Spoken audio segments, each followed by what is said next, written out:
Hey guys, welcome to this quick tutorial where we'll explain how to add calendar in Notion. So let's get started. Adding a calendar in Notion is fast and super useful for organizing your schedule. To start, navigate to the Notion page where you want the calendar to live. The quickest way to add it is using a shortcut. Just type the /command /calendar view and select it. A new, empty calendar database will instantly pop up on your page. First, give your calendar a descriptive name, something like Content Planner or Study Timetable.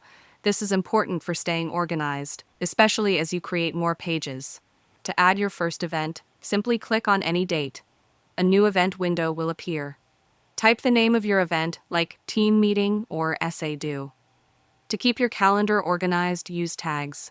Find the tags property and add keywords like work, personal, or urgent. This allows you to filter events later. You can also use the comment box to add essential details like Zoom links or reminders like bring snacks. Once you close the window, your event is saved. You can click the event anytime to edit it, and you can repeat this process to build out your schedule for the week or month. It really is that simple. And that's it. If you found this video helpful, consider giving it a like and subscribe.